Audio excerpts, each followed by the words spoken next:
buenas tardes, amigos del Buenos Aires Rojo Sangre. Bienvenidos a esta que es la octava jornada de nuestro festival. Ya pasó una semana completa y estamos entrando en los últimos días de esta edición número 21 del Buenos Aires Rojo Sangre, una edición muy rara, una edición virtual, que por supuesto tratamos de llevar lo mejor posible con los mejores contenidos, las mejores películas, las mejores charlas. Y bueno, en esta ocasión la idea es justamente esa, traerles una propuesta para los que están ingresando o por ahí ya tienen bastante experiencia en el mundo del cine, para discutir el tema de los guiones. El guión es obviamente la pieza fundacional de toda película, que tiene montones de secretos, montones de vueltas, y para esto en particular, obviamente, traemos a los especialistas, en este caso la gente del colectivo Guiar, que, bueno, va a dar una charla muy especial para todos los que estén interesados, una charla sobre el fuera de campo en el cine, todo lo que sale digamos, de la pantalla. Pero bueno, no me voy a meter mucho a definir esto porque lo van a hacer las invitadas de hoy, que son Jimena Repeto y Marcela Marcolini. Aquí las invitamos para que se incorporen a la charla. ¿Cómo están? Hola Pablo, ¿cómo estás? Muy, Bueno, muy agradecidas de estar por cuarto año consecutivo acompañando al VARS, que nos encanta, así que bueno, muchas gracias por este espacio. bueno, les agradezco mucho. Para nosotros, obviamente, es apasionante tener la posibilidad de hablar con gente que entiende el tema, pero además que tiene esta vocación, digamos, de compartir los conocimientos, ¿no? Que me parece que es lo fundamental. Pero antes de meternos en el tema, me gustaría que nos cuenten qué es este colectivo Guiar, quiénes lo integran y, bueno, cuáles son básicamente sus objetivos. Bueno, Guiar, como lo dice la palabra, sois guionistas de Argentina. Somos un colectivo de guionistas que estamos desde el 2017 y trabajamos en pos de revalorizar la profesión, de darla a conocer, de contar en qué espacios trabajan los guionistas y las guionistas dentro del mundo audiovisual, porque somos guionistas de audiovisual, digamos. Así que también hay guionistas de televisión y de nuevos medios, de medios digitales y de cine. Así que, bueno, trabajamos para proteger derechos y para difundir, promover y profesionalizarnos y dar a conocer el trabajo de los y las guionistas en este medio. Bueno, genial, me parece que lo explicaste muy claramente. Yo ahora las voy a dejar a ustedes dos para que sigan con los contenidos de esta charla. Por supuesto, los que quieran participar, aquí en el costadito del chat, en el chat de YouTube, pueden dejar sus preguntas, sus inquietudes, y las van a ir contestando, obviamente, a lo largo de toda esta charla, que tiene un tema que es obviamente apasionante, pero además que es, me parece, una de las claves del cine de género y del cine de terror. Pero bueno, todo ese tema se los dejo a ustedes. Adelante entonces. Bueno, muchas gracias, Pablo. Hola, Jime, ¿cómo estás? Acá estamos con este tema. Es nuestra segunda charla en el VARS, porque la primera trabajamos sobre... la tercera, sí, pero...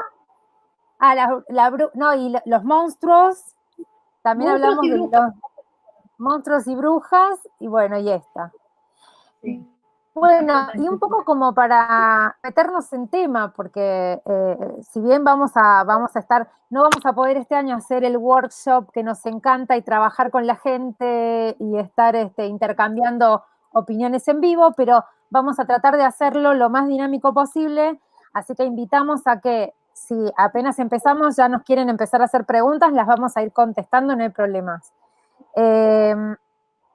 Para meternos en tema, porque además tenemos mucho como para hablar, parece simple el tema del fuera de campo en el cine y en el cine de terror específicamente, pero no lo es. Tiene sus vericuetos, tiene sus cosas, sus complejidades, y sobre todo lo que vamos a ir encarando es cómo se construye, cómo se cuenta esto desde la confección y la construcción del guión. Así que todo lo conceptual que demos, después hacemos bajada como para decir, bueno, esto cómo se escribe, esto cómo se maneja, qué se dice y qué no se dice, ¿no? ¿Y por qué? Claro, ¿y por qué?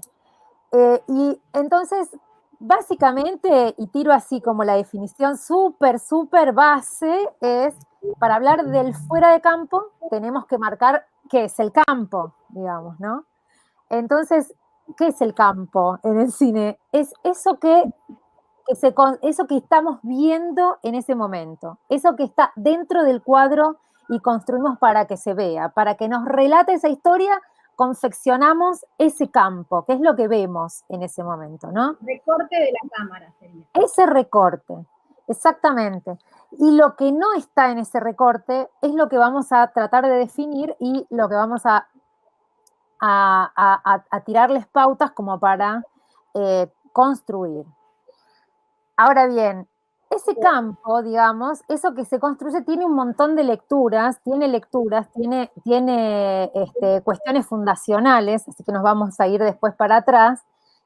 Pero primero yo te voy a dejar a vos que lo definas como que en este momento puntual, que es algo que vos tenías ganas de mencionar, Jime, ¿qué pasa con este corte de lo que el cuadro muestra, lo que el campo muestra en la actualidad, ¿no?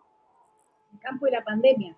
Un lindo. Claro, un lindo el campo y la pandemia, tal cual, es esto, es fundamental. Bueno, a ver, primero me parece que es interesante pensar que nosotros tenemos la llamada diégesis, o sea, la historia que estamos contando, y que trabajamos sobre escenas, ¿no? Siendo una cosa muy básica. Como los guionistas escribimos en principio el guión literario, en esa construcción de la escena, construimos la escena y lo que se denomina la extra escena, que después cuando pasa el guión técnico para el rodaje, se divide la escena en planos y ahí tenemos el cuadro y el fuera de cuadro, ¿no? Pero me parece que es interesante pensar que esta construcción de la escena es parte de la historia, ¿sí? O sea, es aquello que se sugiere narrativamente que sucede y que no estamos viendo. Lo estamos viendo porque la cámara me recortó un espacio, ¿sí? O porque en el guión literario la escena me recortó el campo de lo visible, ¿no? Y lo audible. Entonces, dicho esto, me parece que en el cine, bueno, hay varias cuestiones que las vamos a abordar un poco más en detalle, pero en el cine de terror específicamente y en el género, trabajar con aquello que no se ve, pero que sabemos que está, casi parte del ADN del género, ¿sí? Porque lo que no vemos, como no lo vemos y nos está vedado, nos produce cierta intriga siempre y cuando esté sugerido, ¿sí? Porque lo sugerido tiene un efecto dramático mucho más fuerte y un peso narrativo que no tiene aquello que estamos viendo porque racionalmente lo estamos analizando. Y yendo un poco a esto que me decías, que veníamos hablando en estos días con varios guionistas, en las condiciones en las que estamos, filmar el fuera de campo se volvió fundamental, porque hay un montón de escenas que se volvieron muy complejas de filmar, más cuando estamos abordando rodajes de bajo presupuesto. Para empezar, juntar gente, ¿no? Entonces, más de 20 extras se ha convertido en el apocalipsis, o de 20 actores. Entonces, si nosotros tenemos que filmar una fiesta, supongamos que estoy diciendo el cliché más grande del mundo, la posibilidad de construir esa imagen, esa escena desde el fuera de campo, me posibilita que yo pueda seguir teniendo esa escena a pesar de las condiciones en las que estamos viviendo. Eso por un lado. Marce se nos fue, así que espero que ahora vuelva. Por el otro lado, me parece que es importante considerar que estamos inmersos, y cada vez más, en una condición social de mostración constante. Todo el tiempo estamos viendo todo. Estamos viendo Instagram, Facebook, la plataforma que sea TikTok, ¿sí? Entonces estamos muy acostumbrados a lo que se ve. Lo visible, digamos, el espacio visible, se ha convertido en algo a lo cual todos tenemos acceso y pareciera que todo se puede ver. Entonces, cuando nosotros construimos el fuera de campo o la famosa extraescena, estamos trabajando con lo que no vemos, ¿sí? Y ahí es donde me parece que tenemos como un fuerte como guionistas. Este pedacito de este sistema grande tiene que tener un desarrollo y una construcción nuclear en sí mismo. Porque si no, o sea, cada escena se va a construir nuclearmente como una escena única que se va a enlazar con las anteriores, pero que por algo va a tener una unidad. O sea, algo va a suceder ahí que la va a volver dramáticamente importante. Retomando lo que Marce iba a decir, pero que no completó y que espero que cuando vuelva lo complete, es importante trabajar cómo se construye el espacio de la escena. Y en el terror esto es fundamental porque muchas veces el espacio se construye con los mismos atributos, por decirlo de alguna forma, con la cual construimos a los personajes. Es decir, un personaje a lo largo de una escena tiene un cambio de valor. Arranca con determinada emocionalidad, determinado sentir, determinada actitud y cierra con otra, salvo en las escenas de transición donde el personaje se traslada o el tiempo se dilata un poco. Pero es de esperar que el personaje tenga un cambio de polaridad.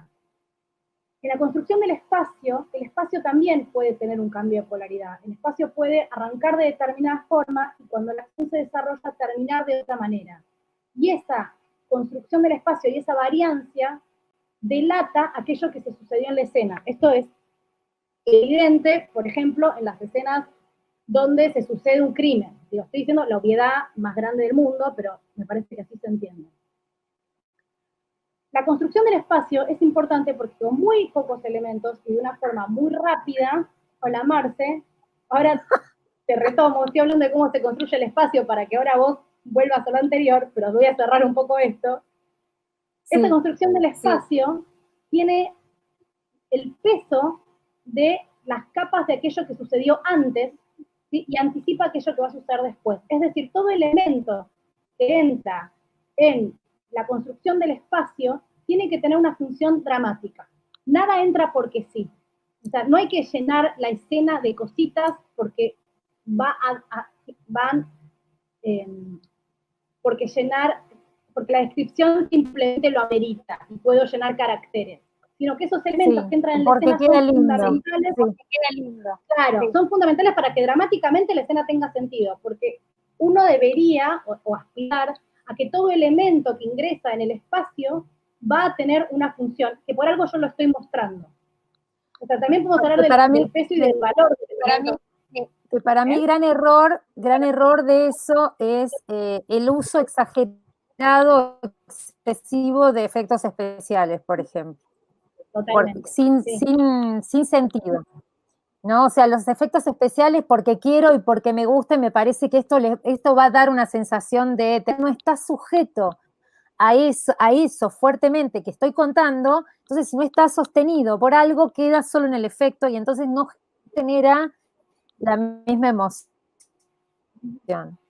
Claro, porque el efecto especial, a ver, hay que tener cuidado con la construcción de la escena de no ser efectista y ser efectivo. Siempre en este género estamos en la delgada línea roja, paradójicamente, pero digo, para ser efectivo, el objeto tiene que tener una presencia dramática que se va a construir probablemente no a lo largo de una escena, sino a lo largo de varias escenas. En ese sentido, darle peso a un objeto tiene más poder que darle peso a varios objetos, y esto lo sabemos todos los que nos gusta este género, ¿no? O sea, el objeto que tiene peso narrativo y después va a tener peso visual, va a ser el objeto con el cual algo va a suceder y va a ser el objeto que va a canalizar la acción dramática, ¿no? Y me parece importante que pensemos hasta qué punto es importante el espacio en este género, que tenemos las famosas casas embrujadas, ¿no? Totalmente. Poltergeist.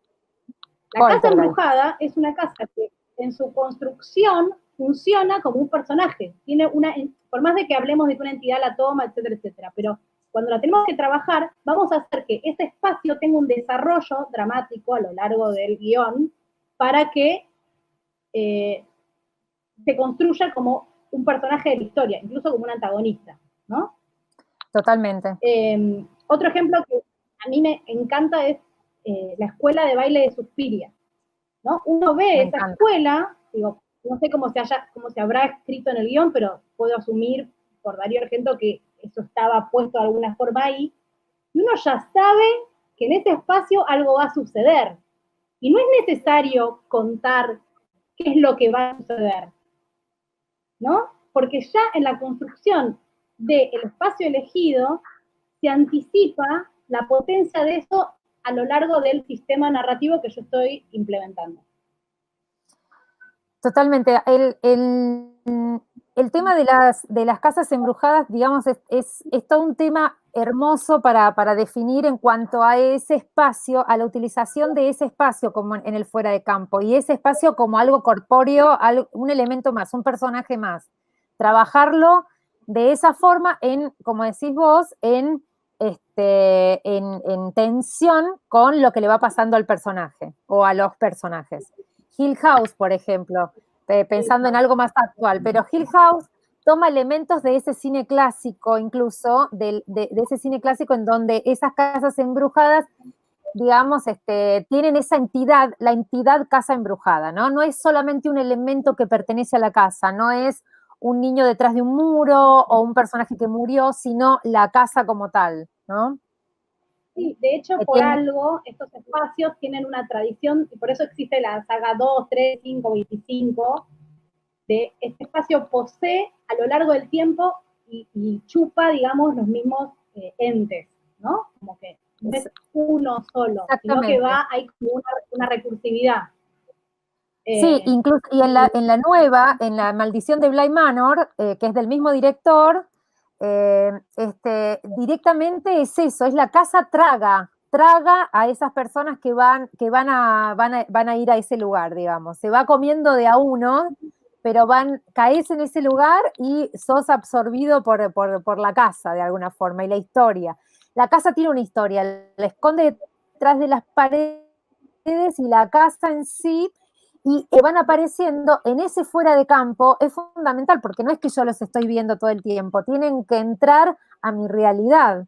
Y ahí es donde se provoca esta diferencia de campo y fuera de campo. Los personajes viven su vida, su historia, y tal vez por la noche, o cuando están solos, o cuando entran a una parte determinada de la casa, algún sonido o alguna pequeña señal hace que yo sienta que eso está apareciendo y eso está entrando en mi normalidad. Y si rompe, me provoca una extrañeza. Y eso es lo que hace que nosotros como espectadores veamos eso como algo muy extraño, digamos. Claro, y también hay que pensar, o sea, hay tres formas en las cuales el fuera de campo invade el campo o la extraescena, la escena es invadida por la extraescena, que decía, por el recurso sonoro, escucho algo cuya fuente sonora la estoy viendo, por recursos de iluminación, sombras, por ejemplo, típicas, sí. Cine de terror clásico lleno de esto, y por la reacción de los personajes, ¿no? La típica cara que les falta el contraplano de aquello que el personaje está viendo. Entonces, la revelación de qué es lo que está invadiendo, o sea, qué es lo que está en la extraescena que no está pasando a la escena, si es rápida y abrupta, no genera la famosa tensión dramática, porque yo lo estoy agotando. En cambio, por eso es de esperar que a lo largo de un guión, la invasión de la extraescena sea gradual con respecto a la escena, primero cliché, pero primero un ruido, después una sombra, después, y entonces se va generando en el diálogo entre el personaje y el espectador que está sintiendo empatía por este personaje, la tensión de qué es lo que pasará que yo no estoy viendo, ¿sí? Tal cual. Tal cual, sí, y eso se escribe, ¿no, Jimé? Se escribe en el guión. Digo, esto hay que tener, tal cual, esto hay que tenerlo en claro, porque a veces se llega, o sea, se pretenda a partir de lo que le va pasando al personaje, y no, en realidad hay que describirlo, hay que escribir esa extra escena que vos decís. No es algo que no va a estar en la escena, es algo que está en la escena, pero viene de fuera de lo que tengo en mi campo. Entonces, interviene, pero eso tiene que estar escrito. Esto es algo que lo queremos súper remarcar porque se lo olvidan muchas veces en los guiones. supuestamente el personaje va a escuchar algo y yo tengo que saber qué es lo que escucha y tengo que saber cómo entra en esa escena. Qué es lo que escucha y qué es lo que ve o lo que no ve y va a pasar por detrás de escena, o sea, pero todo eso tiene que estar interviniendo y tiene que estar escrito. Claro, porque lo que pasa es que acá me parece es donde empieza la confusión, es que confundimos escribir literatura con escribir guiones. Y el guión, si bien para mí es un género literario, pobrecito, muy maltratado y vapuleado, tiene determinadas reglas. Una de las reglas que tiene es que el guionista hay determinada información que no la puede ocultar. Porque ese guión no va a ser leído no lo va a ser leído por un espectador. El espectador nunca va a leer ese guión. Hasta ahora pasó muy pocas veces que los espectadores fueran a leer el guión. Pero sí va a ser leído por un director, por un productor, por un director de arte, por un DF, y todos van a querer saber qué es lo que tienen que hacer. Entonces, cuando yo, por ahorrarme una información para generar un suspenso en aquel que lo está leyendo, no le digo al director de arte, no le digo al DF, qué es lo que yo estoy queriendo hacer, ¿sí? Después cuando ellos lo leen, aparece como un misterio, pero ¿cómo puede ser que en la escena 4 me decías una sutil sombra y en la escena 5 esa sutil sombra se convirtió en un monstruo de 5 metros? ¿Y cómo lo construyo yo? ¿A quién vamos a llamar para hacer esto que querés hacer, no? Entonces, Claro. si la sombra es la sombra de un monstruo de 5 metros, tiene que aparecer, por más de que el personaje no sepa. Porque la información del guión no es la información del personaje, es la información del guión. Tal cual. Acá tenemos una pregunta de Demian que dice, ¿cuál es la mejor manera de tratar dos líneas argumentales o más a la vez? ¿Querés responderla vos o te digo yo, como quieras? Bueno, a ver, primero estamos hablando de dos tramas que se suceden dentro de la misma historia, no estamos hablando de dos historias en paralelo como sería Magnolia, no es coral, digo, ¿no? Esa es la primera pregunta que yo me hago. Una cosa es Entiendo que sí, dice dos líneas argumentales o más a la vez, pero yo a lo mejor tiene que ver con esto del fuera de campo. Digo, en relación a esto, tratándolo, digamos, no serían dos líneas argumentales. Si estamos hablando del fuera de campo, claro, sería incorporar en la misma escena en donde estoy describiendo una acción del personaje, por ejemplo, el personaje está lavando los platos y se escucha un sonido por fuera. Deja de lavar los platos, ese sonido, ¿qué sonido es? Se pone en una línea aparte, digamos, ese sonido, se escucha un sonido de vidrio o de puerta abriéndose. Se escucha un sonido de puerta abriéndose. Vuelve al personaje. El personaje se detiene, mira, lugar donde escuchó el sonido. Deja de accionar, mira. Porque esto también tiene que ver con algo que vos no sé si lo mencionaste cuando se me cortó, que es que el personaje tiene que tener una reacción y acción a partir de eso que está percibiendo de ese fuera de campo. Si no está esa acción a partir de lo que está percibiendo, no se va a leer que es un fuera de campo, digamos, no va a ser efectivo ese fuera de campo, ¿no? Exacto. Entonces, no, esto que en verdad me parece... Sí. No, que acá dice Demian, sí, en la misma historia. O sea que en realidad no es que son dos líneas argumentales. Sí. No, creo que tal vez lo que quiere decir es dos tramas, ¿no? Demian, por favor, aclárame eso. Si son como cómo enlazar dos tramas, por ejemplo, la trama principal y la trama secundaria. También puede ser otra forma de entender, son dos puntos. O sea, en general, cuando hay dos personas, esto ya es una cuestión de manejo de información, ¿no? Ya nos estamos metiendo en otro tema que no tiene nada que ver, pero no importa, podemos hacer una digresión. Sí. En el manejo de la información, nos fuimos a cualquier lado, el manejo de la información en el guión se divide por puntos de vista, ¿ya? Seguimos el punto de vista de tantos personajes como querramos mostrar líneas de información. Si yo estoy siguiendo el punto de vista del protagonista y del antagonista, ¿sí? Yo estoy dándole al espectador mucha información, porque yo ya sé lo que va a pasar acá y lo que va a pasar allá. Esto en verdad sirve porque si yo sé lo que va a hacer el antagonista, y en verdad estoy diciendo algo que sea, me contradigo a mí misma porque el antagonista no sería el malo, pero supongamos que tengo el protagonista y tengo al monstruo que lo va a atacar y estoy siguiendo las dos líneas en paralelo, ¿no? Si yo ya sé cuál es el punto de vista del monstruo y sé qué va a hacer antes que el protagonista, como espectador, siento la tensión del final trágico, ¿no? Que es, Claro. che, yo sé que a este tipo lo van a atacar, pero no puedo hacer nada para evitarlo. Esa es la tragedia misma, ¿no? Claro. Eso sería un manejo de la información. Exacto. Otro sería si yo solamente sigo al protagonista y no sé qué es lo que le va a pasar. Entonces ahí todo mi foco como espectadora está en la empatía que yo sienta por este tipo y tengo las mismas dudas y las mismas incertezas. Esa es otra opción. Y ahí hay una cuestión de decisión narrativa, ¿no? Mira, te voy a dar dos ejemplos. Vamos, voy ejemplificando. Vos dijiste eso y te lo voy ejemplificando. Sobre el primer punto de vista, digamos, sobre lo primero trabajado, y en relación al fuera de campo en el espacio. El bebé de Rosemary, por ejemplo, en donde él se muda y va conociendo a los vecinos y a la vez vas viendo cómo ella se relaciona. El punto de vista está en el personaje protagónico que es Rosemary. Entonces, vas viendo cómo es la relación de pareja.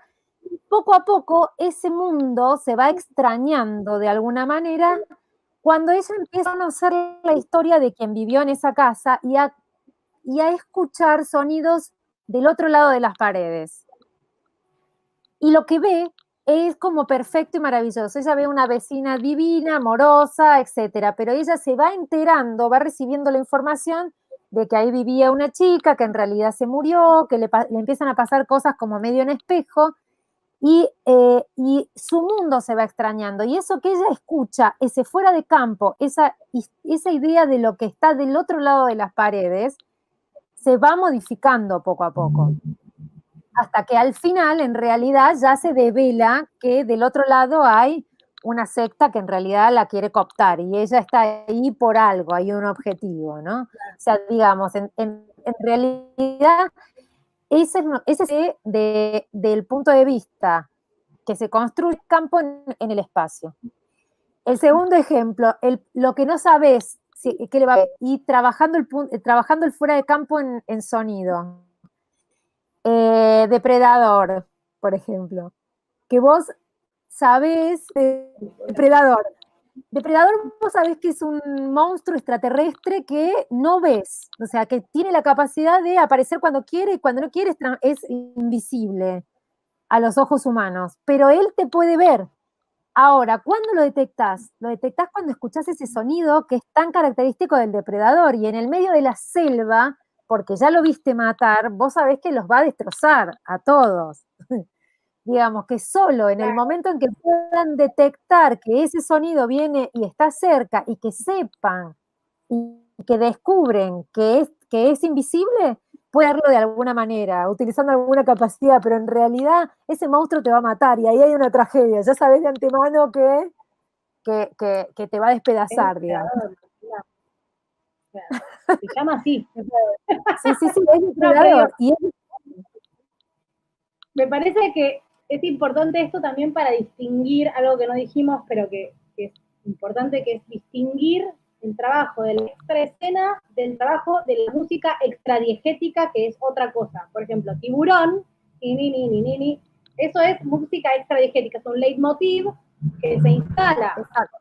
Y ahí, sobre el guión, es una gran polémica que podemos abrir, tal vez no sea ahora el mejor momento, si la música extradiegética le corresponde al guionista o no le corresponde al guionista. Nos vamos a meter en un berenjenal porque todos pensamos diferente.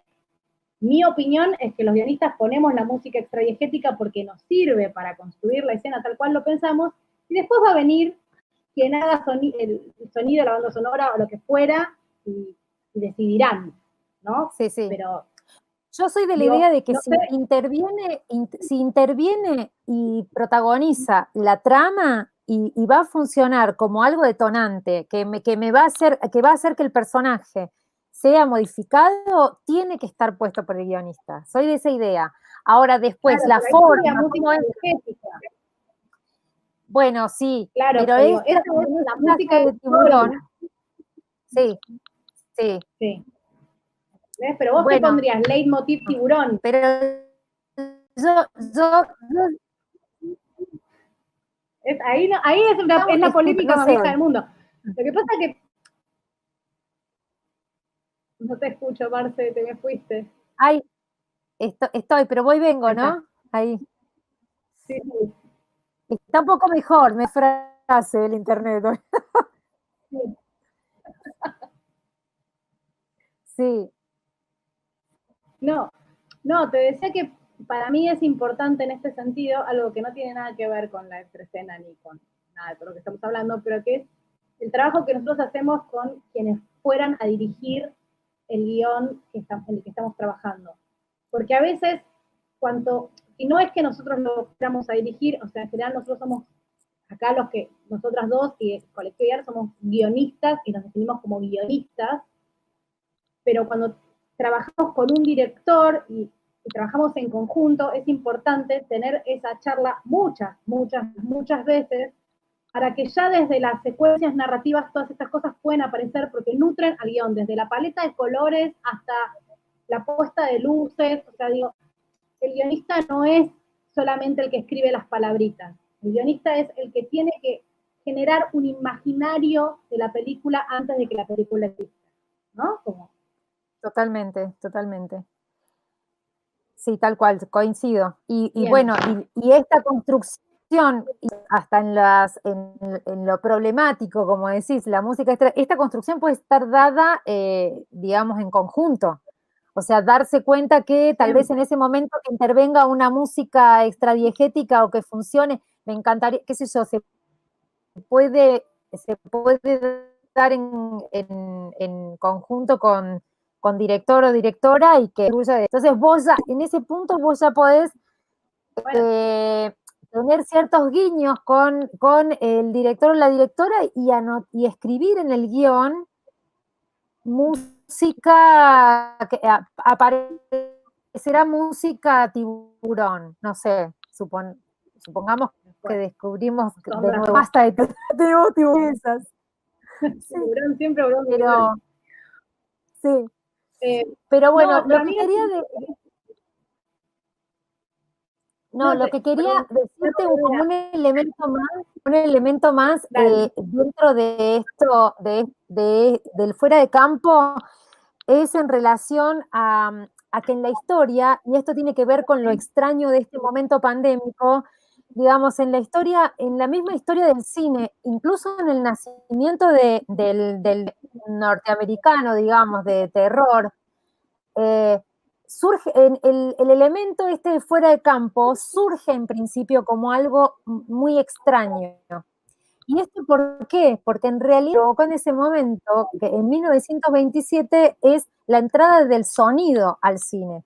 Entonces el sonido sincrónico lo que logró en ese momento en el cine fue diferente a lo que se esperaba que podía lograr, que en realidad lograr la normalidad de ver ese cine como nosotros lo percibimos, con ese nivel de realidad, o sea, cuerpos que se mueven, que gestualizan y que además hablan, ahí en el cine logró el efecto contrario en ese momento, que fue algo muy extraño. A la gente le costó muchísimo entrar en el código de tener un sonido sincrónico, o sea, que los personajes fueran parlantes. Y eso lo capitaliza el cine de terror lo capitaliza a tal punto que es cuando, y esto se va a pegar con la primera charla que tuvimos en el bar, que es, lo toman los personajes, los monstruos, los primeros grandes monstruos del cine de terror, que es el Drácula y Frankenstein. Digamos, era tan extraño escuchar hablar a los personajes que justamente el cine de terror toma ese extrañamiento y lo lleva al nivel de personaje. Entonces, en ese momento, hablar de un fuera de campo también al personaje. Era un personaje muy extraño que estaba allí aunque no lo vieras, ¿no? O sea, si estás en ese lugar, las situaciones que se daban eran como bastante normales, lo que le pasaba a la gente en las películas digamos, normales en relación a que eran personajes que de repente llegaban a una casa y se encuentran con alguien que es extraño hasta que descubren que es un monstruo. Pero ese ser extraño, digamos, ese Drácula, ese Frankenstein, ya eran en sí mismos ese personaje extraño que va a estar en ese fuera de campo. Era la casa de Drácula, el pueblo donde Frankenstein circula, etc. Y eso, después, por eso te decía, después eso pasa a ser parte del desarrollo de personajes y el fuera de campo queda en manos más del espacio y del sonido en esa construcción, ¿no? Pero, o sea, que nosotros podríamos pensar que este momento pandémico y este extrañamiento que nos resultan las pantallas y qué sé yo, puede ser algo que en el futuro va a ser muy normal. O sea, pensemos que esta normalidad no era tal, en el sonido del cine no era normal en otro momento y ahora lo es. Entonces puede llegar a ser como un elemento más. Sí, también me parece que los cambios en los géneros, un poco lo dije antes, pero vienen muy de la mano de los cambios sociales. El cambio en la evolución del género viene de la mano del cambio de la sociedad. Uno le teme a cosas, si bien hay un terror básico que viene de la constitución del sujeto, cómo ese terror fue variando, cambió a lo largo de cómo en el tiempo han variado, por ejemplo, las tecnologías, ¿no? Que nosotros tengamos miedo que alguien nos espíe ahora, tal vez por una cámara, la posibilidad que la existencia de la cámara, pero antes era el voyerismo a través de la puerta o a través de la ventana, como, exacto, ¿no? Digo, entonces, en este sentido, es interesante siempre pensar que, para mí, y esta es casi una opinión personal, el género fantástico y todo lo que eso abarca, ¿no? El terror, la ciencia ficción, el maravilloso, digamos, como la épica, bueno, determinadas épicas, tiene para mí una potencia que el realismo pierde, pero que acá lo podemos, que es el que habilita la experimentación. Nosotros acá podemos experimentar y los guiones pueden llegar a niveles soberbios de experimentación y no se trata del efecto. O sea, digo, no se trata solamente, tal vez, o eso es en otra instancia, pero nosotros como guionistas, no se trata solamente de poner elementos que van a dar miedo o poner elementos que van a dar, que van a remitir al espacio. Digo, estoy pensando en la ciencia ficción y me estoy yendo para el otro lado, pero digo, sino de estructuras nuevas, ¿no? exacto. Reversiones de cómo contar ese miedo. Porque el género lo habilita, porque el espectador de terror o el espectador de la ciencia ficción está esperando salir de lo real. Con lo cual podemos salir de lo real con estructura y probablemente es un espectador que esté deseoso, ávido y contentísimo de que nosotros lo saquemos de una secuencia totalmente lineal, totalmente cronológica, ¿no? Como que en el terror, si hay un comedor, en el interior comedor, es porque algo tremendo va a pasar, no porque nos vamos a poner a mirar la televisión. Totalmente. Y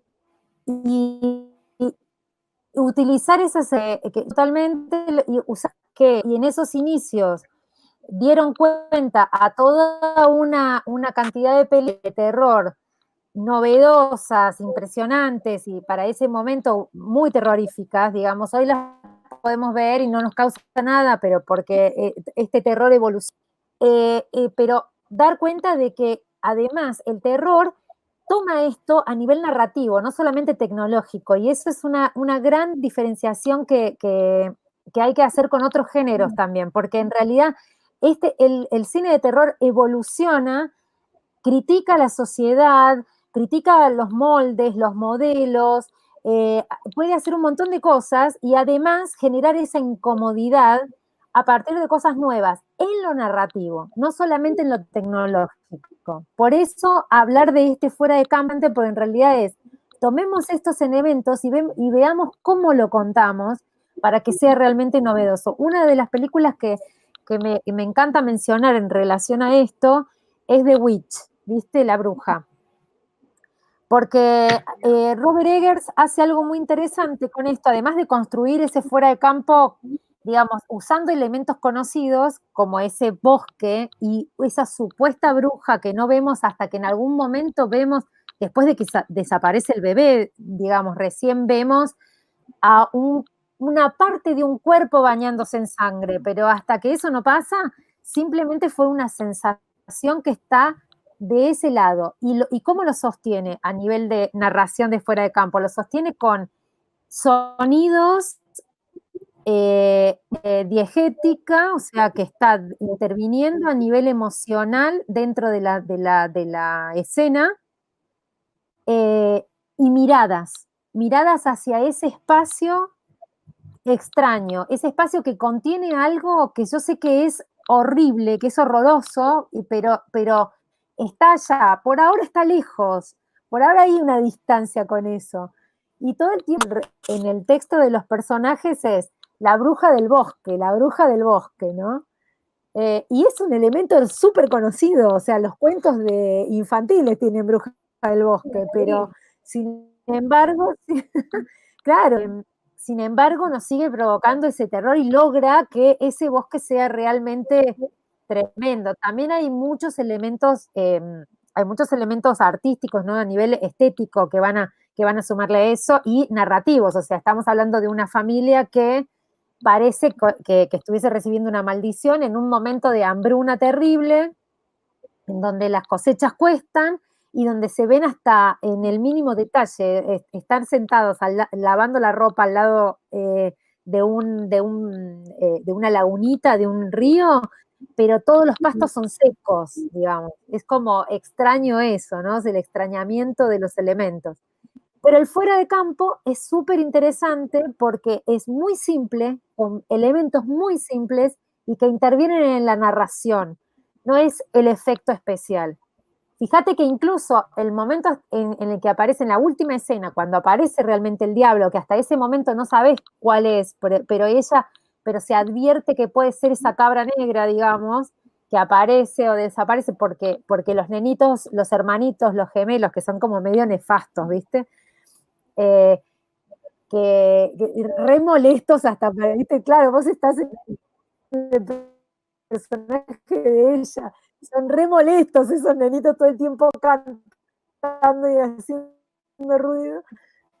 La cabra negra va a guiar después va a una forma humana, porque aunque se sugiera, se ven unas botas, ni siquiera nunca ves un cuerpo entero, nunca ves al diablo.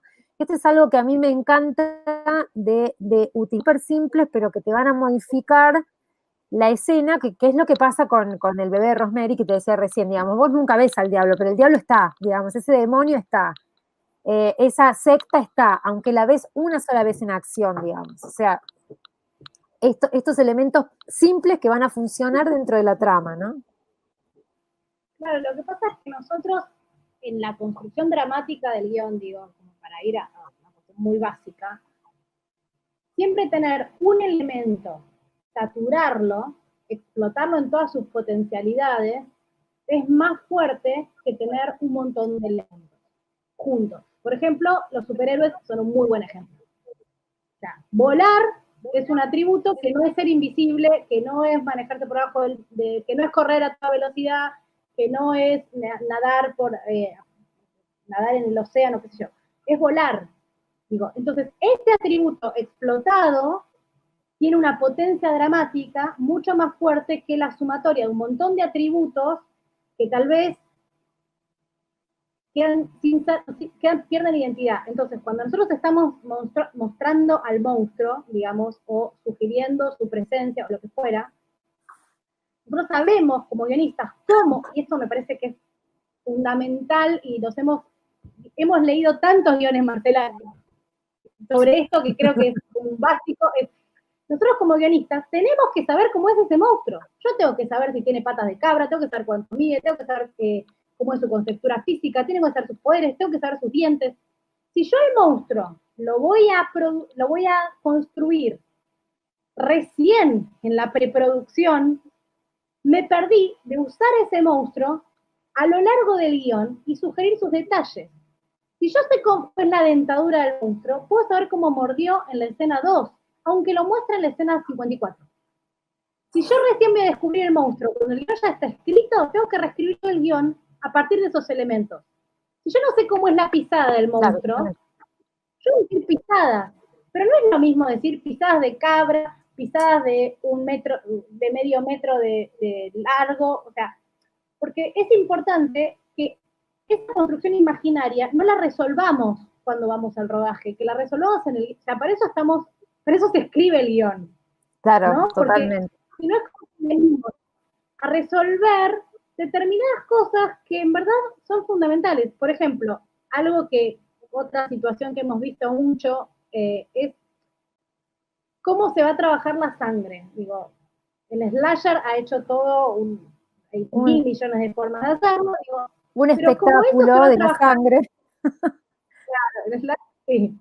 Pero digo, más allá del subgénero, dentro del género, eso tiene que estar construido dentro del guión. Porque yo tengo que poder visualizar la escena, a pesar de que la escena sea en papel. Y acá apelo al poderoso efecto de la imaginación, ¿no? Claro. Digo, como que hay detalles que uno tendría a pensar, No, que forman parte de un diseño. Tiene que estar pensado como un diseño. Un diseño. Nosotros diseñamos el miedo. Exactamente. Nosotros diseñamos el miedo, la forma en que lo tenés que sentir. Exacto, el miedo es un efecto del manejo gradual de la información y de la construcción de las escenas y su concatenación. No es algo que va a aparecer simplemente por un elemento como una música fuerte, porque eso puede funcionar una vez, ok, funcionó una vez, pero la película dura 120 minutos. ¿Cuántos efectos más? Digo, el chiste se cae cuando lo contás 2 veces.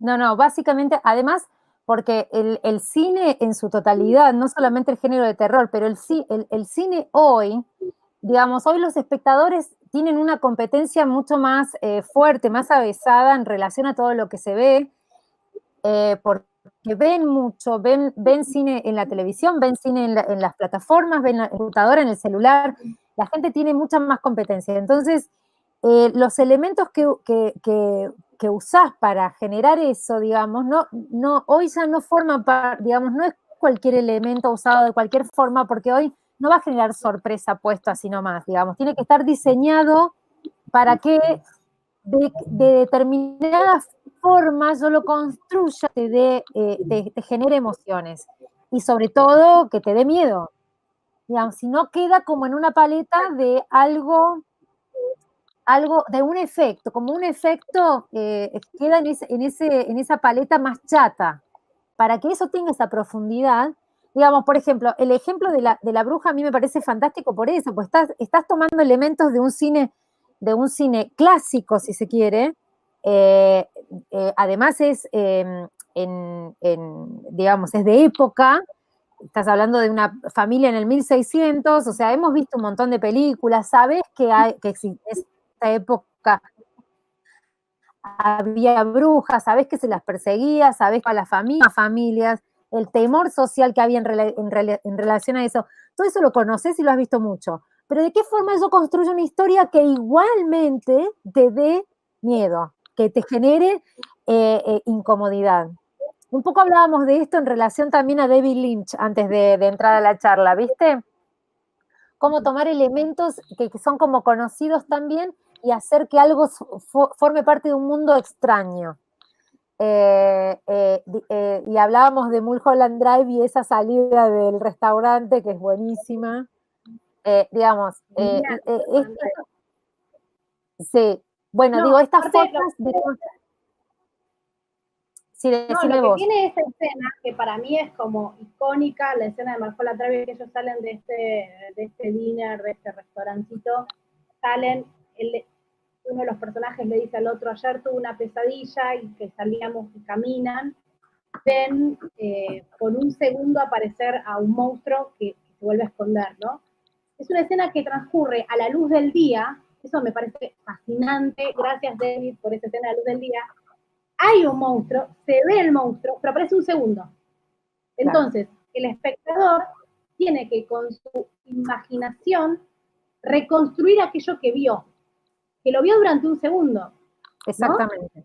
Entonces, lo interesante del trabajo que hace Lynch en esa escena es que él expuso al espectador aquello que quería ver, cuando en principio, por cómo se viene sucediendo Mulholland Drive, no debe, o sea, eso no hay anticipación de que eso va a estar ahí, digo, no es que estamos esperando ese monstruo, simplemente sucede en esa escena. Es un efecto de sorpresa, pero a la vez no refuerza el efectismo, ¿no? O sea, es tan simple que termina siendo increíblemente efectivo. ¿Querés leer las preguntas, Marce? Hay un montón. Vale. Acá tenemos a Corto y al pie, dice, en ciertas películas hay un personaje en un desierto, por ejemplo, y lo vemos solo a él en el campo y ya deshidratado, por rendirse. De repente cambia a un plano general y vemos un vehículo enorme que llega. Uno piensa, ¿cómo puede ser que no lo haya visto antes? Sin embargo, es un recurso que funciona en el cine, ¿no? Sí, funciona porque bueno, justamente está fuera de campo. Claro. Igual acá se juegan dos cosas, ¿no? Tomando esta escena como ejemplo. ¿Qué queremos contar? Si estamos en el punto de vista del personaje no necesariamente tuvo que haberlo visto. Ahora, si yo cuando hago el contraplano, digo, o abro el plano, veo que el camión es gigante, que viene haciendo ruido, bueno, sí, cómo no lo escuchó, podríamos pensar, ¿no? Digo, eso ya es una cuestión de diseño que los guionistas queda por fuera de nuestra área de influencia. Pero digo, el trabajo con la información que, o sea, digo, hay 3 grados de información, ¿no? O sea, lo que el guionista sabe de la historia, lo que el guionista sabe y le contó al personaje, lo que el guionista sabe y le contó al espectador. Y son distintos, no necesariamente le contó lo mismo al personaje que al espectador. Entonces, yo puedo mostrar a este hombre caminando en el desierto y contrastar con una escena siguiente donde yo veo un camión llegando y en ese montaje yo asumo que ese camión va a ir a rescatarlo, supongo que es el camión de los bomberos. O directamente puedo hacer, no sé, París, Texas, que yo sé que el personaje está caminando en el desierto, que llega a esta pequeña estación, y me pregunto qué le va a pasar, y después ahí se revela la información de que cae el médico y lo va a buscar el hermano, ¿no? Digo, como que me parece que dependiendo de lo que nosotros querramos construir, sirve hacer un montaje, y esto también es importante decir que los montajes paralelos se trabajan en el guión y se escriben como montajes paralelos. No es algo que escribimos un bloque, después se escribe un bloque y confiamos en que el montajista del amor va a venir a unir todo y hacer sus magias. El montajista del amor, me encanta. No, es como alguien va a venir, alguien vendrá. No sabemos quién. No, sobre todo porque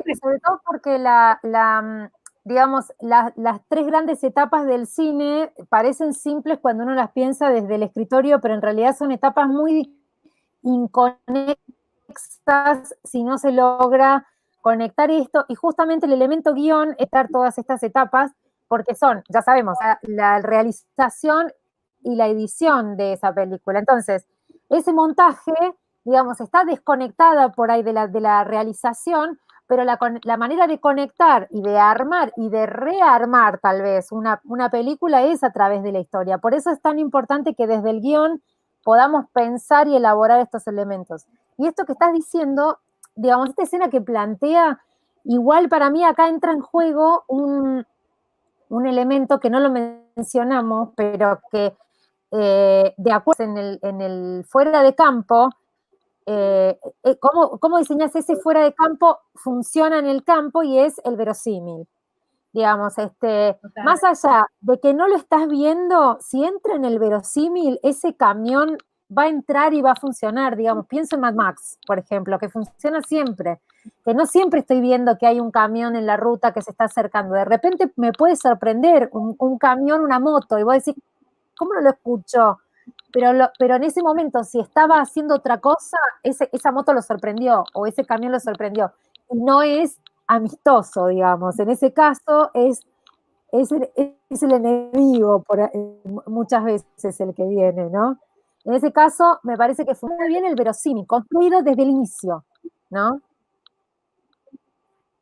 Es que en verdad, y acá vuelvo a lo primero que dijimos, como el guión es un sistema, yo el verosímil lo voy a trabajar desde el principio. Si tengo una idea brillante en la escena 128, tengo que retomar para irlo sembrando, digo. Si yo cambio las reglas del verosímil por la mitad del guión, sin ninguna argumentación, probablemente el espectador se sienta frustrado. Exacto. Por ejemplo, si yo sé que los zombies no corren, no corren, no corren, no corren, solamente caminan muy lentamente. Y porque me convenía, lo hice correr sin ningún tipo de argumentación, el espectador va a decir, pero me tuviste 90 minutos diciéndome que caminaban. Claro. Otra cosa es un cambio en el punto medio de la película, y eso lo podemos ver, pero digo, cuando hay un cambio de coyuntura por punto medio, pero eso es otro tema. Pero digo, en general... Bueno, pero ahí tiene que ser, ¿cómo construís el verosímil en ese cambio en un punto medio? Porque el personaje va descubriendo, por ejemplo, no sé, aliens, porque van descubriendo poco a poco cuáles son los elementos de ese monstruo. El monstruo se va construyendo poco a poco, y de hecho yo no lo veo en un principio, veo una cola que entra, veo una cola que se mueve, no veo simplemente el monstruito que sale del cuerpo, y entiendo que ese monstruo más grande es una cosa tremenda, digamos, pero no lo estoy viendo desde un principio. Entonces, esa construcción paulatina me puede dar a mí que cambie un poco el verosímil a la mitad de la película, pero lo tengo que ir construyendo a partir del mismo personaje y poco a poco, ¿no? O sea, tengo que ir viendo y acompañando al personaje principal en ese descubrimiento. Claro, y en ese sentido, algo que me parece importante, y parece más en los cortos, ¿eh? No, me quedé pensando en sí. No, digo que me parece importante más en los cortos como género, el trabajo con la peripecia, ¿no? Digo, para que el personaje, digo, en esta vincularidad entre la acción del personaje y la contrarreacción en la reacción del protagonista y la contrarreacción del antagonista, si yo no tengo construido desde el inicio al antagonista, no lo pongo a accionar, el protagonista no tiene protagonismo. Porque el protagonismo tiene que accionar, el protagonista tiene que accionar contra algo, digo, ¿no? Es como una tensión de fuerza. Entonces, en los formatos, pareciera que, como son formatos breves, se fueran sustrayendo elementos principales como los antagonistas, ¿no? Y entonces después nos quedamos con personajes que tienen el camino completamente allanado y nada se les opone y logran sus objetivos facilísimamente, sin mirar el neologismo que acabo de inventar, pero porque no le pusimos ese elemento tan interesante que es la fuerza de oposición. Y si esa fuerza de oposición duplica en capacidad y fuerza al protagonista, tampoco tengo historia, porque yo sé que si yo me voy a pelear contra Godzilla, yo solita, y probablemente no la pase bien, digo, ¿no? Como que para que el verosímil se logre, tengo que atribuirle... Un ejemplo de eso que dijiste, ese que hablábamos antes de entrar a la charla con El Exorcista.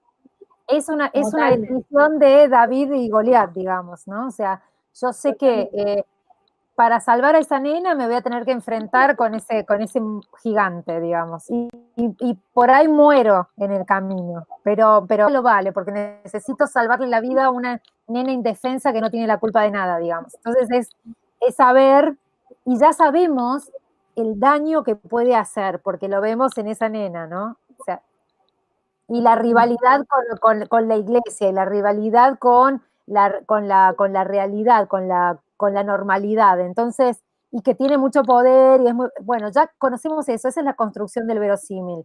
Ahora, esa rivalidad, esto que decís, ese monstruo, viene construyéndose desde el inicio. Y ahí funciona también muy bien el fuera de campo, fíjate, porque hay un montón de cosas que cuando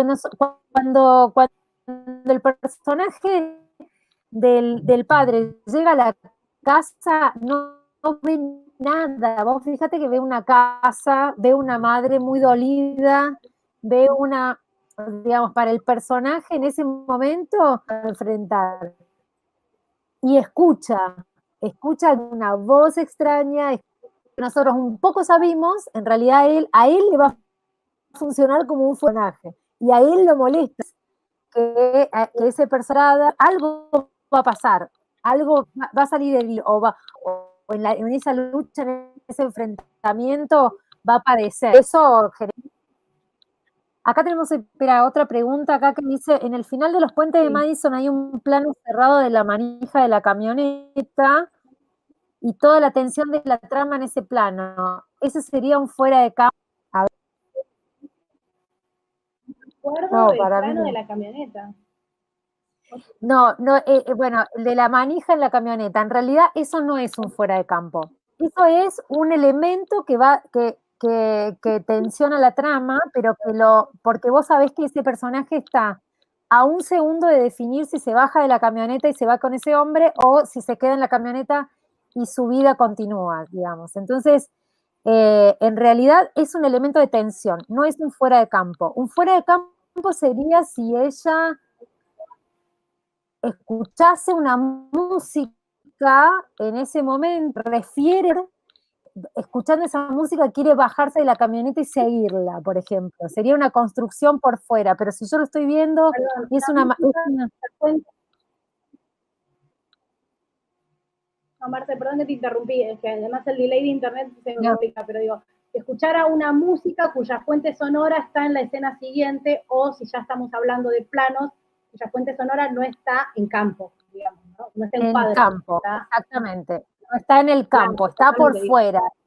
La veo a ella, en mi cuadro está ella, o en mi cuadro está lo que ella ve, pero yo no estoy viendo lo que ella, digamos, ella está escuchando algo que no ve. Está viendo, en ese caso sería un fuera de campo, pero no es en este caso el elemento manija, no, porque el elemento manija lo que hace es adelantar una emoción del personaje, que es, si abro esa puerta del auto, si toco esa manija y bajo, esa manija que además la está agarrando con fuerza, si bajo, mi vida es otra, y decido no bajar.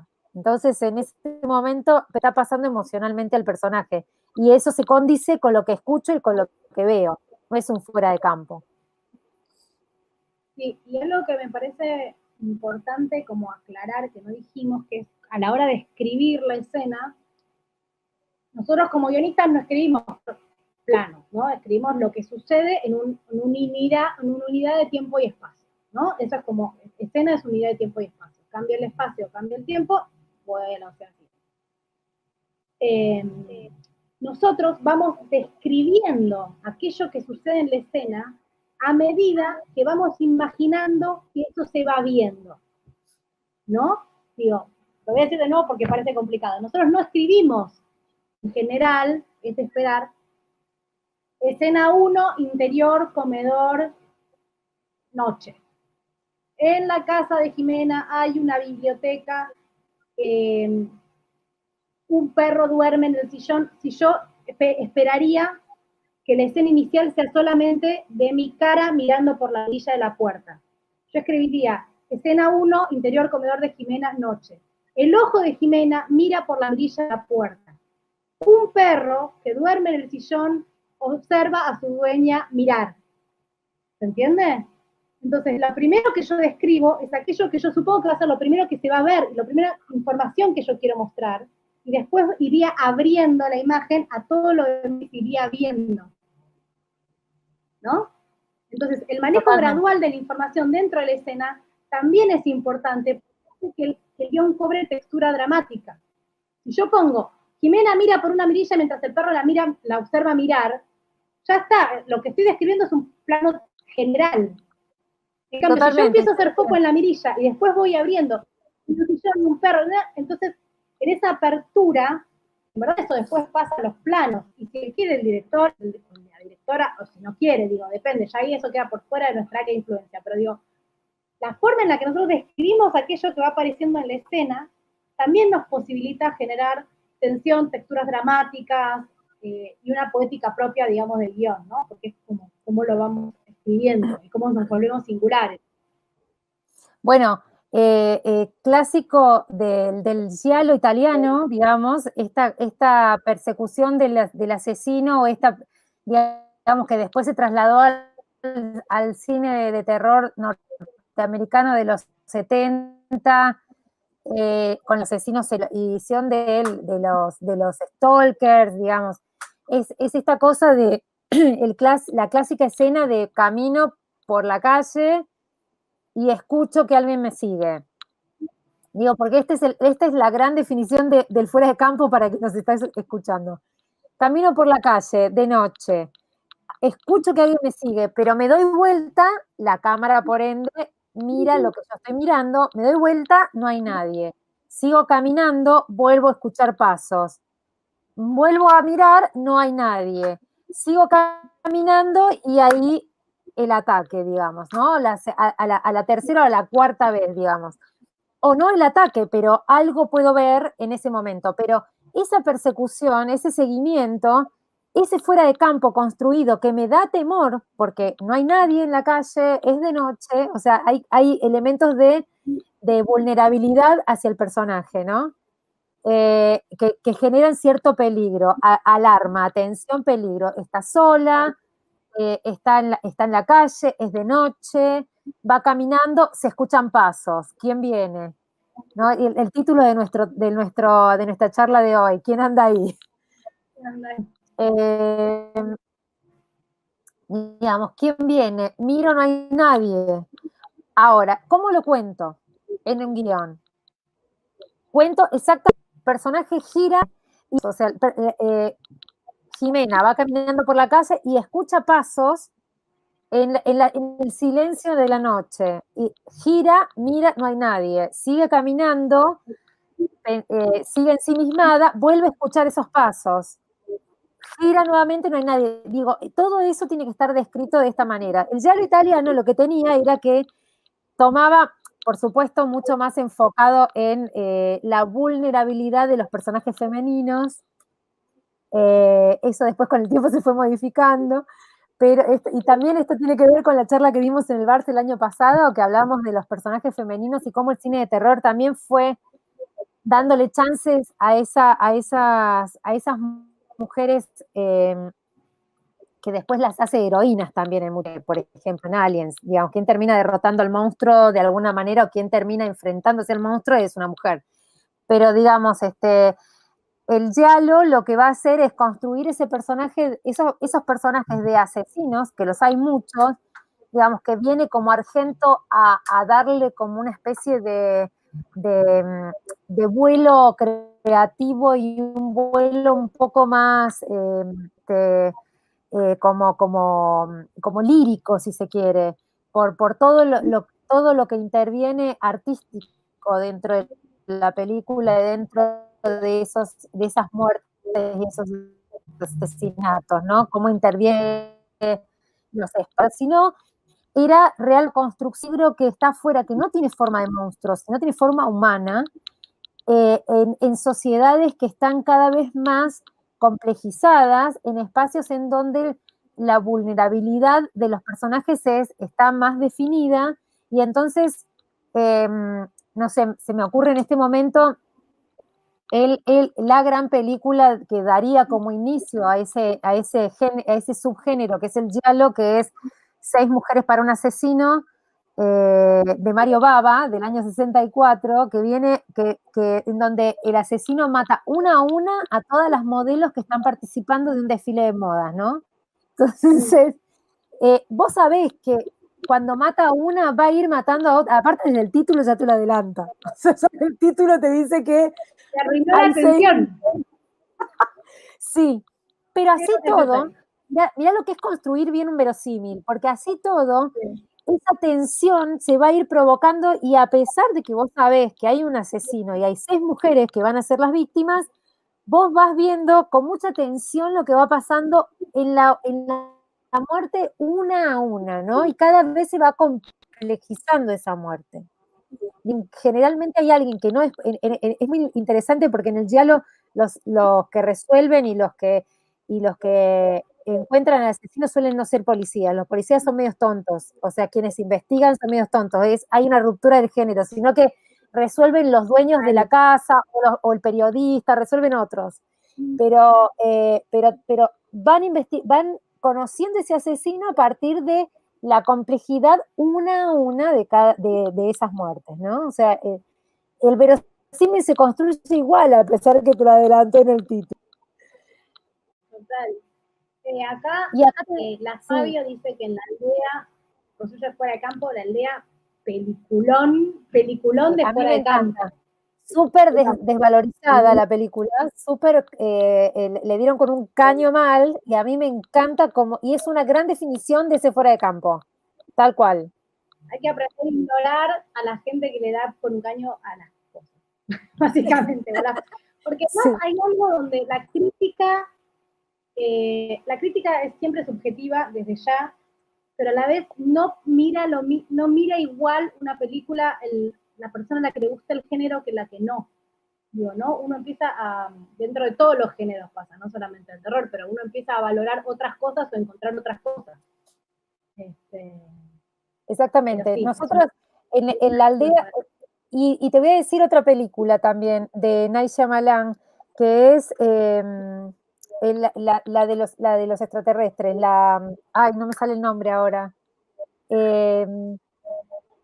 Bueno, la de los extraterrestres de Night Shyamalan con Mel Gibson, Joaquin Phoenix. Bueno, en esa película el extraterrestre aparece de cuerpo entero al final, y solo antes ves una foto, una imagen que supuestamente están viendo en un noticiero, de una filmación. Si no, solo ves algo moviéndose, un pie pasando a través de esas grandes plantaciones de maíz que están frente a la casa. Entonces es muy interesante lo que pasa. Señales, sí, exactamente. Señales. Gracias. Estamos dialogando con la gente, no tenemos workshop, pero tenemos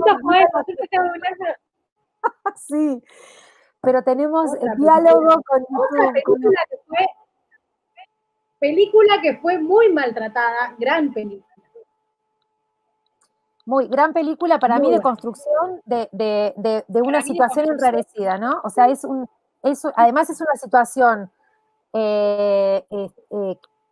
de ruptura de la normalidad a nivel mundial. De repente aparecen las naves, o sea, es la gran la gran destrucción del mundo porque vienen los extraterrestres. Toma ese elemento y lo lleva a articulando por una situación familiar de superación de la muerte de esa mamá, digamos, y la manera en que aparecen esos extraterrestres que no sabes si son buenos o malos, las noticias que son malos, genera una tensión muy fuerte. A la vez los nenes van construyendo de otra manera, digamos, es muy interesante lo que pasa en esa peli. Y así todo para mí es verosímil. Funciona mal. Te voy a dar un contraejemplo de esto, ¿no? O sea, ¿qué pasa cuando hacemos lo contrario? Es que nos vamos de género. Por ejemplo, llega la nave, vemos unos planitos cerraditos de ET caminando ahí entre las hierbas, y después aparece ET. Entonces ya está, es ET, no me va a dar más miedo porque es re bueno, pero a la vez es bastante monstruoso, digo. ET con unos ojitos diferentes y un poco más ocultos, hubiera dado pavor. Dicho, ET era una... Mal no recuerdo, ET era una película de terror que fue reconstruida para hacer una película familiar. Estoy casi segura de esto que estoy diciendo. Habría que chequearlo, que tuvo una reescritura de guión. Pero digo, cuando nosotros exponemos todo y todo se muestra, ya me deja de dar miedo porque intelectualmente lo puedo procesar. El terror se genera... La tensión en ET va a venir de lo que supuestamente conocemos que va a resultar desconocido, digamos. El extraterrestre no a la opción de los científicos de todo ese sistema también, ¿no? Es más poderoso y más monstruoso que ese extraterrestre. Claro, pero la tensión está jugada desde el drama, digamos, ¿no? Que es como los niños que sienten que, ¿no? Digo, juega el drama del inicio, porque ya está el divorcio de los padres, bueno, en fin, para no irnos tan por las ramas, pero digo, para que se genere el miedo hay algo que yo tengo que no comprender. Cuando yo estoy en una sociedad donde visualmente veo todo y todo me parece asequible y todo me parece tangible, porque está a la vista de las pantallas, desde las historias de Instagram en adelante, es muy difícil que algo que yo estoy viendo me genere miedo mucho tiempo, porque lo estoy viendo y lo estoy intelectualizando, porque además estamos expuestos a los noticieros, digo, ¿no?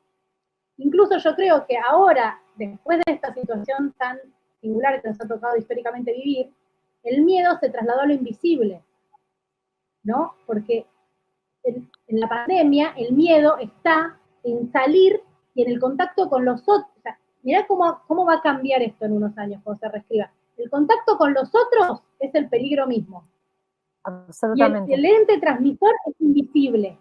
Entonces, el peligro es alguien que es igual a mí, que además yo quiero, porque es la persona que quiero ver.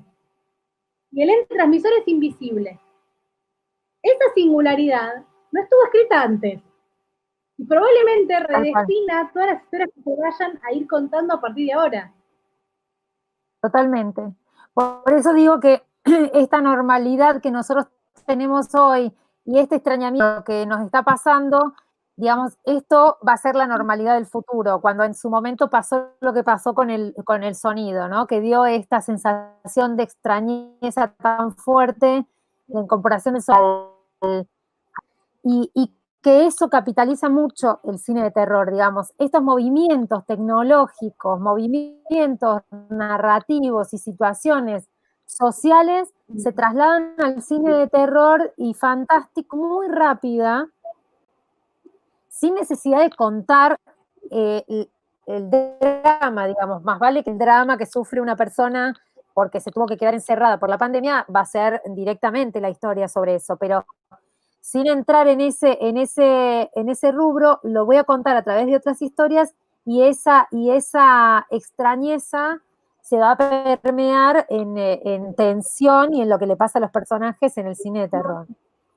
Y como vamos a ir cerrando, pero para ir refrescando estos conceptos, digamos, entonces el fuera de campo tiene estos elementos claros, básicos, que son lo que está pasando fuera de lo que estoy viendo es ese fuera de campo, pero interviene, o sea, entra en la escena a partir de que el personaje o los personajes que están en ese momento en escena reaccionan y accionan en función a eso que viene de afuera, ¿no? O sea, ese sonido o eso extraño que está ocurriendo en ese espacio por fuera, que lo que no veo, va a intervenir en esa escena. Y eso se construye a partir de sonido, trabajo del espacio, música, y bueno, en su momento se construyó, claro, tal cual. Y todo eso... Sí. Dale vos. No, una cosita muy chiquita, que es que el trabajo de la extraescena en el género, y creo que esto es como lo más difícil de construir, pero a la vez es lo más efectivo y por eso lo más difícil de construir, es cómo generar tensión a lo largo del tiempo. La extraescena va apareciendo gradual y sutilmente en la escena, digo, ¿no? O sea, aquello que yo no estoy viendo y que sé que está ahí, de alguna forma u otra va invadiendo de a poco. Si yo acelero los procesos, pierdo la atención, y si pierdo la atención, el efecto es menor, ¿no? Sería el camino esperable sería poder sostenerla y a la vez tratar de ser originales en cómo sugerirlo, ¿no? En ese sentido, Alien es como, ¿qué vamos a decir? La película para ver eso. Tal cual. Te dejo cerrar, Marcel, todo tuyo.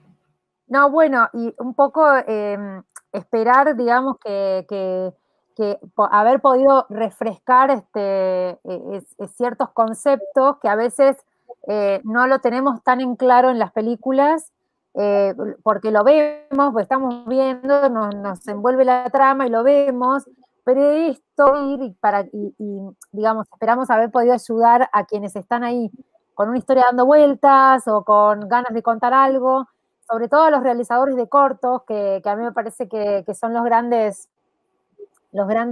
constructores de estas situaciones, porque necesitan trabajarlas en este corto tiempo, digamos, y cómo funciona con pequeños elementos, a veces mucho más que con efectos.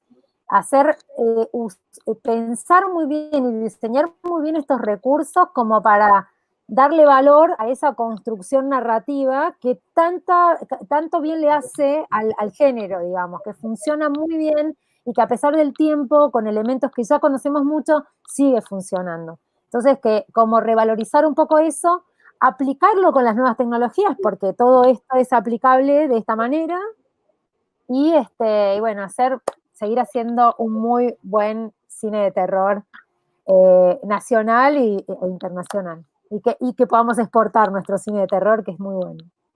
Cine Bueno, hardcore. muchas gracias. Buenas. Muy interesante, la verdad me alegró mucho la tarde. Por ahí un poco me gustó mucho las referencias cinéfilas, así que realmente la felicito y me parece que para los que están en la labor de escribir un guión, me parece que en definitiva ver películas es el insumo principal para saber qué hacer y también para saber qué no hacer, ¿verdad? Tal cual, tal cual. Ver películas, así como te dicen para los escritores, leer libros es lo mejor, para quien escribe cine, ver películas es lo mejor, ¿eh? Después hay un montón de cosas de cómo lo escribís, te desarrollas, pero la verdad es que aprender mirando es la mejor manera de aprender y de trasladarlo a la escritura. Bien, bueno, antes de irnos les quería preguntar, bueno, ¿cómo contactarse con el colectivo Guiar? ¿Dónde los encuentran? ¿Redes sociales? ¿Página web? En este momento, redes sociales, estamos en el medio de construcción de la página, pero de la página web, así que nos encuentran por Facebook, Instagram, Twitter, y por todos esos medios nos pueden contactar si tienen ganas de acercarse a la asociación. Y bueno, y desde ya, muchísimas gracias al VARS. En el VARS este año volvemos a dar el premio al mejor cortometraje nacional dentro de la competencia internacional. Así que bueno, muy contentos con el VARS y que el VARS se está haciendo por mucho tiempo más. Buenísimo. Bueno, muchas gracias Jimena, muchas gracias Marcela, la verdad que fue una charla muy, muy interesante. Ahora seguimos con el festival. En este momento, en pocos minutos, en Flixo van a entrar 4 películas nuevas: Embrión, Precarious, El juego de las 100 velas y Sangre Burdala, que esta última es importante recordar que iba a ir unos días antes, pero bueno, la tuvimos que correr por razones técnicas. Bueno, finalmente hoy llega a Flixo. Y también recuerden que hoy a las 21 horas, bueno, tenemos charla con directores. Va a estar Jimena Monteoliva, va a estar Patricio Valladares desde Chile y Nico Onetti, hablando un poquito ahí con Eliana Aguilar en este 21ª edición del Festival Buenos Aires Rojo Sangre. Bueno, muchísimas gracias a ustedes, a los chicos que están ahí en la parte técnica y seguimos adelante con el VARS. Gracias a ustedes, Pablo, gracias a todos.